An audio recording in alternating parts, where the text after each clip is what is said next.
자, 안녕하십니까. 이종복입니다. 텐텐 11시 52분 실시간 영상 들어가요, 여러분. 9월 추석 때하고 10월달 중간에 휴일이 많아가지고 영상이 되게 불규칙한데, 이 영상 이후의 영상도 편집자 상황에 따라 어떻게 될지 몰라요, 여러분. 대신 일단 오늘 영상부터 뜬 다음에 하나하나 갑시다. 오늘 영상 제목이 나스닥은 강한데 국내장이 약한 이유라는 것과 반등장에서 가장 먼저 수익이 나는 섹터는 해가지고서 내가 영상을 뜨려고 했었는데, 우선 첫머리에 한번 여러분들한테 얘기합시다.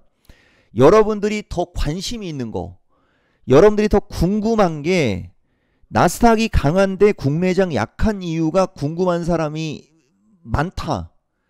반등장 가장 먼저 수익 나는 섹터가 궁금한 사람 많다. 여기에 본인이 어디에 들어가는지를 생각하고 영상을 봐야 돼요. 결론부터 얘기해주면, 나스닥이 강한데 국내장이 약한 이유가 끌리거나 이게 궁금해야 여러분들이 주식으로 안정적으로 수익을 내거나 주식을 잘하는 사람이 될 수 있어요. 이거 되게 중요한 얘기예요, 여러분.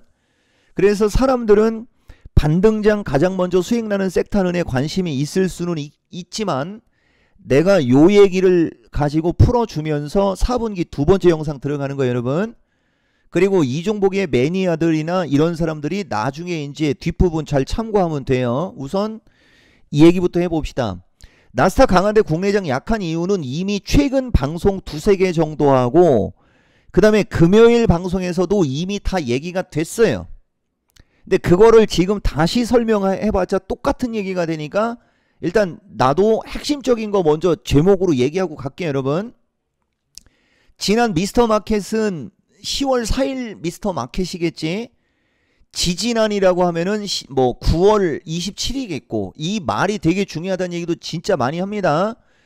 옵션 가격으로 지수 반등 내가 예측해 줬습니다. 이 실력, 내가 여기서 왜 실력 얘기하고 막 이런 얘기 하는지 이제 눈치채는 사람들은 10월 5일 거하고 이어지는 거예요. 이종복 영상은.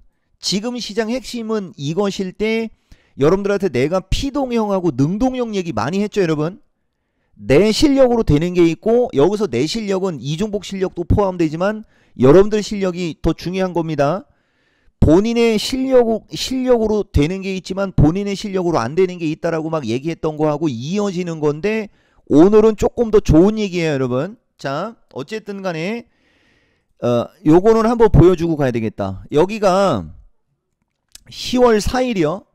그리고 이거 본 사람들은 2만 명이 넘지만, 이거 얘기해도 이상한 소리 하는 놈들은 이상한 소리를 하잖아. 그치? 그러니까 돈을 못 버는겨. 자, 어쨌든 패스하고, 여기 보면 이런 게 내가 여러분들한테 누차 얘기하는, 내가 여러분들한테 실력 발휘하는 거라는 거예요. 실력 발휘하는 거. 여기 지금 보면 뭐 이런저런 얘기했어요, 여러분. 근데 내가 아까 찾고도 찾기가 어렵네. 그죠? 여기 긍정적인 얘기를 하자면, 옵션 가격 구조가 변동성이 컸던 때와 다르다는 것 하면서 콜풋 갖고 얘기를 하면서 어쩌고저쩌고 하고 있는 이 대목 있죠? 이런 게 묻히면 안 된다는 거지. 이게 실력. 아이고 알겠어요? 이런 게 전문가의 능력이고 이런 게 실력이에요, 여러분. 자, 패스할게요, 여러분. 그 다음에 또 한 가지가 뭐냐면은, 금요일날 고용지표 나왔을 때 실시간 분석. 이것도 되게 중요한 얘기인데, 여기서 내가 해외 선물을 왜 안 하는지도 얘기하고 갈게요, 여러분. 여기가 지금 보면 금요일날 미스터 진단에서 내가 역사적인 방송을 해주겠다라고 하면서, 내가 전쟁을 예측한 건 아니야, 여러분. 실시간으로 참여하라고 했고, 고용지표가 상당히 안 좋게 나왔을 때 실시간 지표 해석해주고 다음 주 전략 얘기해줄 때 했던 말인데, 요거는 조금 틀어주고 갈게요, 여러분. 나는 좋은 얘기를 하고 있다라는 얘기가 중요한 거예요. 오히려 여러분들은 2차 전지나 시가총액이 높은, 2차 전지 시가총액이 높은 쪽으로 비중을 확 실어놨기 때문에 제한된 수급에서 움직일 수 있는 주식이 많아지면 어떻게 되겠습니까? 제한된 수급이고 움직일 수 있는 주식이 많아지면 많이 올라간 주식에 매수세가 가겠어요? 안 가겠어요? 당연히 안 가죠. 지금까지 참았 이것도 되게 중요한 얘기입니다.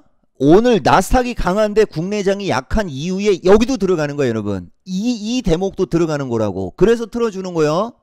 그러니까 연휴 때 미국이 급등이 나왔어. 그래서 우리나라도 야간 선물이 3.6이 올라갔단 말이야. 근데 전쟁이 터졌어요. 전쟁이 터져서 미국이 급락이 나왔어. 근데 급락이 나온 미국이 다시 낙폭을 다 줄이고 플러스가 나왔어. 그럼 오늘 어떻게 되는겨? 우리나라 종목들은 다 떠서 나오겠죠. 근데 다 떠서 나와도 지금 얘기 이제 들어가는 거야. 수급이 제한적이란 말이야, 아직은. 왜? CPI가 나온 것도 아니고 오마이가 네브리바디 중간 생략합시다.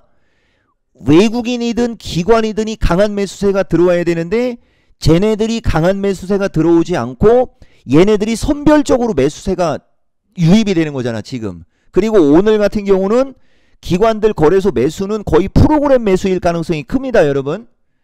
그러니까 요 말 무슨 말인지 알겠습니까? 그러니까 여러분들이 주식을 지금처럼 하나하나 배웠어야 되는 거예요. 2차 전지가 지난 6, 7월 달에 6, 7, 8월, 6, 7월 말까지 기가 막히게 날아갔을 때는 개인들이 그쪽에 무차별적으로 매수를 했잖아. 그게 2020년 코로나 터졌을 때도 똑같은 일이 벌어졌었고, 그래서 최근에 내 영상을 보는 사람들하고 최근에 주식을 하는 사람들, 내가 누차 얘기하지만 여러분들이 주식을 FM으로 공부를 하고 FM으로 배웠었어야 되는 게요. 그러면 지금 장은 만약에 비중 조절이 못했어도 무서울 게 없고 기준과 원칙이 일정한 상태에서 뇌동매매하지 않고 이런 대응이 될 수 있었다는 거지. 근데 코로나 터졌을 때도 공매도를 그때 못 치게 했어요.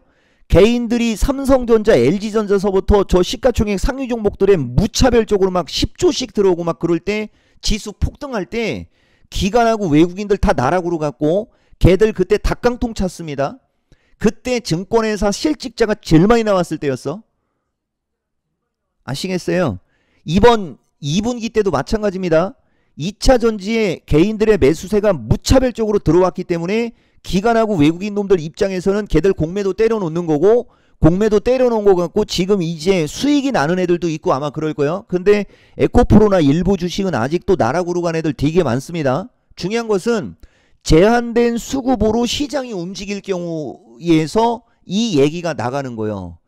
그러니까 수급이 제한적일 때는 전체적인 주식이 올라가는 게 아니고 그 수급의 주체들이 집중하는 쪽이 올라가는데, 지금 수급의 주체는 기관입니다. 오늘장 주체, 오늘만 놓고 보면 기관이란 말이야. 그러니까 이와 같은 일이 벌어지는 거라는 거지. 여기까지 패스합시다, 여러분. 되게 중요한 얘기를 여러분들한테 하나하나 풀어주는 겁니다. 그러면서 내가 여기서 한 얘기가 뒷부분에 가면 요런 거, 나는 긍정적인 얘기를 한다라고 하는 게 11월 어느 시점을 기준으로 얘기를 하는 것도 되게 중요한 거야. 알겠죠? 자, 넘어갑시다, 여러분. 패스하고 8월 25일 날 중기 하락 사이클 이야기한 것도 마찬가지. 이것도 실력. 이것도 내가 왜 얘기해 주는지 이 나스닥 강한데 국내장 약한 이유하고 같이 곁들이는 거예요, 여러분. 이 8월 달 변곡점은 중기 하락 변곡점에 이런 게 다 묻혀버린 거라는 거지. 먼저 결론부터 얘기합시다. 묻혀버린 얘기가 나오면서 나온 거야, 여러분.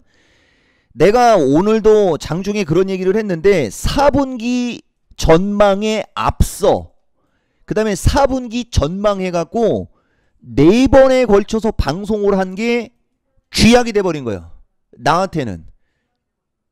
알겠어요? 그래서 내가 사람들한테도 얘기했습니다. 여러분들은 이제 앞으로 나한테는 뷰를 들을 수 없을 거예요, 여러분. 뷰. 그러니까 사람이 어떤 전망을 해주면 이게 원래 기가 막히게 들어맞아서 사람들이 좋아해야 되거든. 근데 문제는 그 전망을 해주면서 4분기가 기회라는 말이 계속 들어간 거야. 근데 이 기회라는 말이 계속 들어갔어도 이 기회가 조종받았을 때 기회라는 말은 일반인들은 기억이 없는 거예요. 여러분들은 기회라는 말만 머릿속에 들린 거지. 말한 사람은 조종을 받았을 때가 기회다라는 얘기를 한 게 여러분들하고 나하고 궁합이 안 맞게 되는 거지. 그러니까 기존부터 내 영상을 봤던 사람들하고 최근에 내 영상을 봤던 사람들이 그 차이가 나는 거고, 그래서 이종복이가 여러분들한테 말하는 사람의 의도를 잘 파악하라고 하면서 주로 쓰는 말이 아버지가 방에 들어가셨다. 나는 아버지가 방에 들어가셨다라고 얘기를 하는데 듣는 사람들은 아버지 가방에 들어갔다. 내가 오늘이 수요일인 줄 알고 이 라이터 얘기는 나중에 얘기할게요. 여러분 수요일 날 얘기할게. 어쨌든 간에 이런 일이 벌어지는 게 또 얘기해주면 여러분들이 주식을 FM으로 했어야 되는데 FM으로 하지 않아서 그런 거고 지금이라도 FM으로 하면 된다는 얘기예요. 여러분 그러니까 지금까지는 지나간 얘기고 언더스탠? 대신 한번 보자고요. 여러분 이 8월 달에 보면 이때도 내가 이 대본 주면서 반등 나오면 일단 팔아라라는 얘기를 분명히 얘기를 해줬거든. 알겠어요? 이것도 또 찾으면 못 찾는 거야. 내 정확하게 알려줄 테니까 나중에 한번 찾아봐봐 여러분들이. 요거 8월 23일 날 변곡점 마무리 전략 얘기해주는 이 방송 타이밍에 단기, 중기, 장기를 얘기해주면서 중기, 중장기 반등 중 중기 하락의 단기 급락 마무리권이니까 그 다음에는 어떻게 되겠어? 반등이 나오겠죠? 그러면 중기는 하락이니까 반등을 주고 나면 어떻게 되는겨? 다시 되밀리는 거지. 여기가 또 되게 중요한 얘기가 되는 거야. 이 다시 되밀릴 때 325 수준, 327 수준이 안 깨졌으면 이렇게 여러분들이 체감이 안 좋지 않았을 거라는 거예요. 여기까지 무슨 말인지 알겠어요? 근데 그게 깨져버리니까 이제 거기에서 실망매가 나오면서 종목이 확 빠지니까 이제 어떤 일이 벌어져? 추세 패턴이 약화됐을 거 아니야, 그지? 추세 패턴이 약화되니까 미국 놈들이 움직임이 좋아도 우리나라 종목이 약한 겁니다. 나스닥이 강한데 국내장이 약한 이유 계속 설명해주는 말 좀 이해가 돼요? 그러면 그 얘기들을 다 종합적으로 한번 들어봐봐. 시간 지나면 결국은 긍정이란 얘기가 되는겨. 근데 그 시간도 11월 달로 한정한 것도 되게 중요해. 그거 이상으로 또 가면은 또 한 번 또 밀리고 또 밀린 다음에 저점을 안 깨고 돌고 가야 그때가 진짜고 복잡하니까 일반인들은 전망을 얘기하거나 뷰를 얘기하면은 듣고 싶은 것만 들으니까 거기까지는 안 가고 지금 현재 시점을 기준으로만 얘기하는 거예요. 여러분 여기까지 상황 이해했죠? 벌써 시간 저렇게 됐네.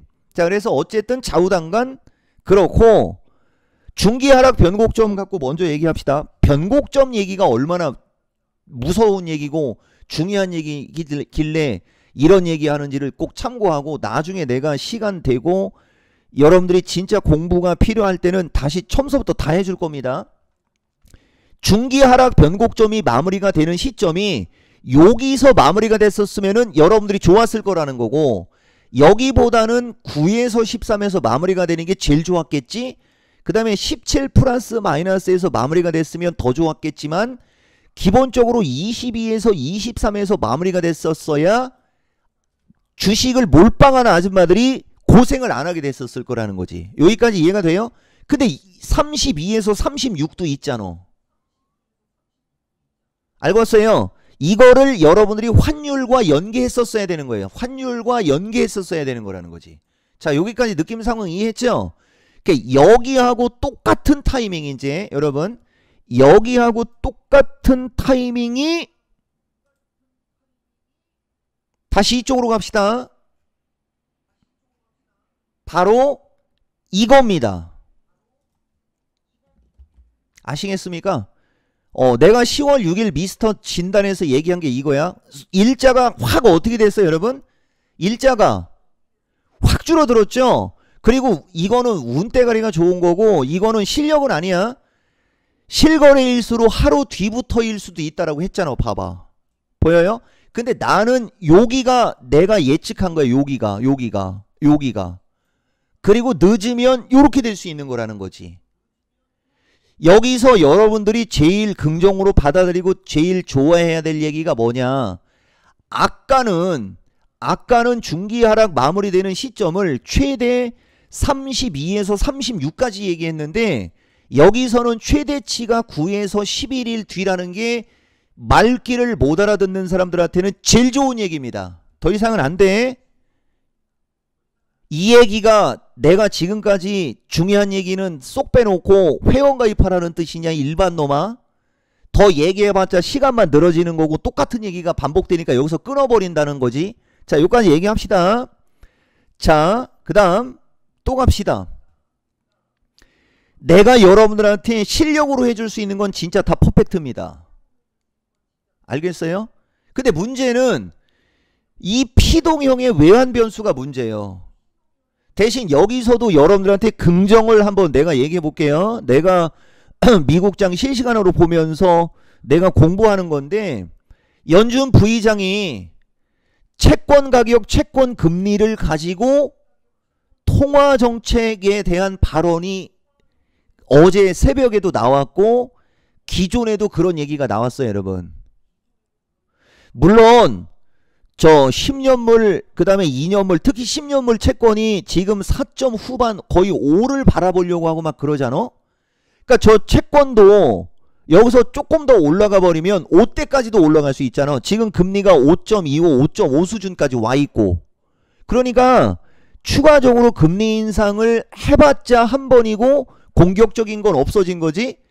그 다음에 문제는 오랜 기간 동안 고금리 유지가 문제가 되는데, 이게 전쟁을 그렇게 하면은 좀 그렇지만, 자, 전쟁이 발발했어요.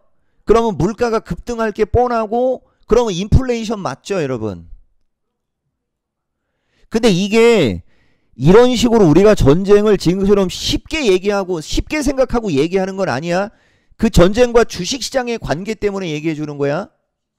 오히려 전쟁 발발로 인해서 물가 상승의 불확실성은 상존하나, 전쟁 중에 미국이 금리 인상을 해버리면은 어떤 소리를 들을까? 또 파웰이. 그런 것도 있는겨.